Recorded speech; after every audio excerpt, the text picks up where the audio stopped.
واحد عقل مريض السلام والتنمية। সম্পর্ক পুনর্স্থাপনে ইরান ও সৌদি আরবের সম্পর্ক সতর্ক প্রয়াস কার স্বার্থ কি? কয়েক দশক ধরে সৌদি আরব ও ইরানের মধ্যে বৈরী সম্পর্ক বিরাজ করছে। তবে দুই দেশই বুঝতে পারছে সম্পর্ক স্বাভাবিক থাকলে দুই দেশেরই স্বার্থ রক্ষা হতে পারে।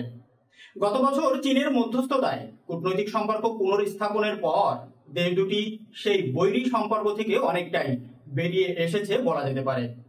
এছাড়া মধ্যপ্রাচ্যের এই দুই দেশের সাম্প্রতিক সময়ের কূটনৈতিক আদান প্রদান তাদের সম্পর্ক গভীর করতে চাওয়ার ইঙ্গিত দিচ্ছে। যেমন ইরানের পররাষ্ট্রমন্ত্রী আব্বাস আরাগচি এর সর্বশেষ সৌদি সফরের কথাই বলা যেতে পারে। সফরে তিনি সৌদি যুবরাজ মোহাম্মদ বিন সালমানের সঙ্গে সাক্ষাৎ করেন। 5 দশকের বৈরিতা। এই দেশ দুটির বৈরী সম্পর্কের ইতিহাস বেশ পুরানো। বলা যেতে পারে 1979 সালে ইরান বিপ্লবের পর থেকেই এমন সম্পর্ক বিরাজ করছে। কয়েক দশকের পরিস্থিতি বিবেচনায় নিয়ে বলা যায় সম্পর্ক পুনর্স্থাপনে দুই দেশের এই চেষ্টা খুবই নতুন এক রাজনৈতিক প্রেক্ষাপট। মূলত রাজনীতিতে ধর্মের ভূমিকা নিয়ে দুই দেশের ভাবনা একেবারেই দুই রকম, আর এখান থেকেই পরস্পর বিরোধী রাজনৈতিক অবস্থানের যাত্রা শুরু। 1979 সালের বিপ্লবের পর ইসলাম নিয়ে ইরান সরকারের বোঝাপড়া ছিল সামাজিক বিপ্লবের জায়গা থেকে। দীর্ঘ সময় ধরে এই অঞ্চলে দেশটি নিজেকে শিয়াদের নেতা হিসাবে মেলে ধরেছে। অন্যদিকে সুন্নি মতাদর্শে সৌদি রাজপরিবারের নিজের ক্ষমতা ধরে রাখতে ধর্মের ভূমিকার উপর নির্ভর করে থাকে। মধ্যপ্রাচ্যে নিজেকে ইসলামের নেতৃত্ব দানকারী দেশ হিসাবে এবং মুসলমানদের পবিত্র স্থান মক্কা ও মদিনার জিম্মাদার মনে করে দেশটি।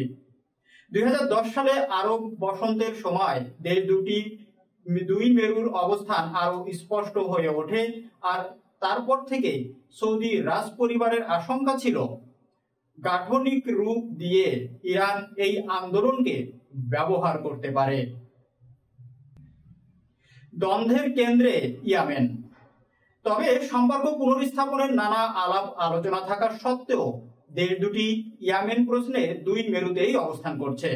ইরান সম্প্রতি হুতি মিলিশিয়ারা ইয়েমেনের সাবেক প্রেসিডেন্ট আব্দুল রাব্বু আল মানসুর এর ক্ষমতাচ্যুত করার চেষ্টা করেছে এবং দেশটির কিছু অঞ্চল নিজেদের নিয়ন্ত্রণে নিয়েছে। অন্যদিকে সৌদি আরবের নেতৃত্ব সুন্নি দেশগুলোর যে জোট তা আবার পশ্চিমাদের বিশেষ করে যুক্তরাষ্ট্রের সমর্থন পাচ্ছে। তারা হুতিদের মোকাবেলা করতে চায়। সম্পর্ক পুনর্স্থাপনের সৌদির স্বার্থ। বিশেষজ্ঞরা বলছেন সম্পর্ক পুনর্স্থাপনের এই চেষ্টায় সৌদি আরবের দৃষ্টিকোণ থেকে বেশ কিছু সুবিধা রয়েছে। জার্মানির থিঙ্ক ট্যাঙ্ক CARPO এর বিশ্লেষক সেবাস্টিয়ান শোনাস বলেছেন 2019 সালে সৌদি আরবের তেলের স্থাপনায় ইরানের হামলার পর সৌদি সরকার বুঝতে পেরেছে তারা যুক্তরাষ্ট্রের উপর পুরোপুরি নির্ভর করতে পারবে না।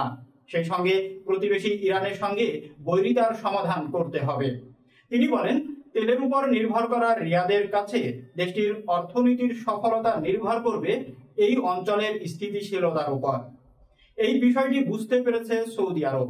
তাছাড়া সৌদি আরবে ক্ষেপণাস্ত্র হামলার ঘটনাও বন্ধ করতে চায় রিয়াদ।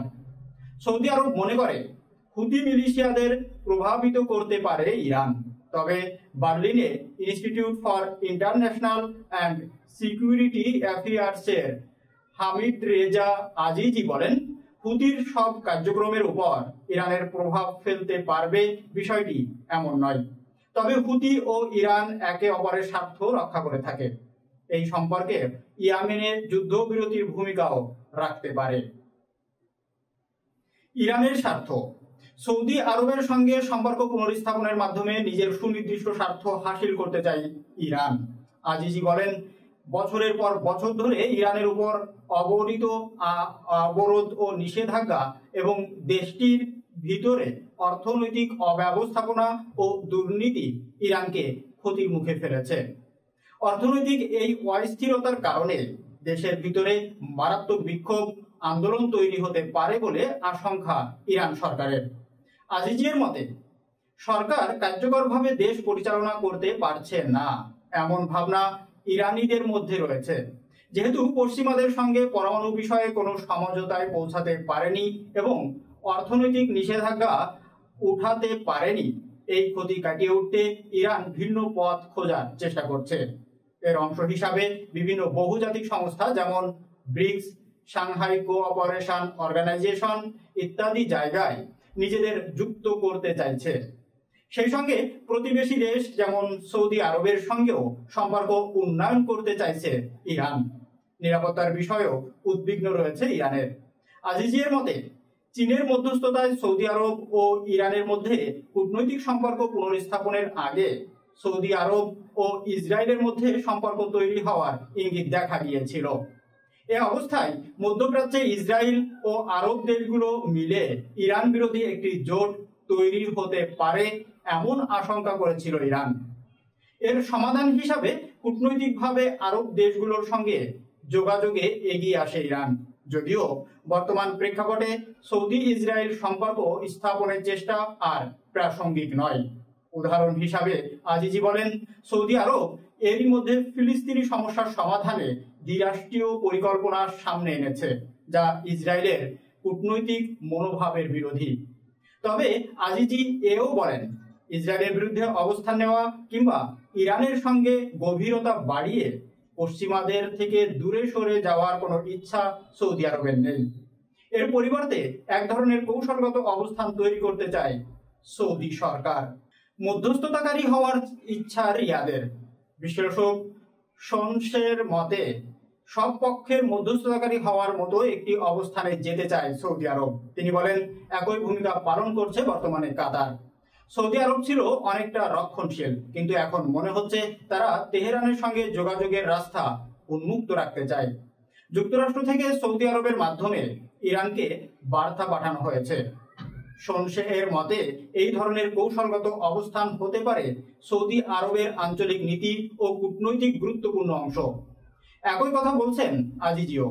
এই বিশ্লেষকের মতে ইরান সৌদি আরবের সম্পর্ক এই অঞ্চলে দীর্ঘমেয়াদের স্থিতিশীলতা তৈরি করবে। আর ইরান বুঝতে পারছে সম্পর্ক পুনর্স্থাপনের সব পক্ষের জন্যই লাভজনক।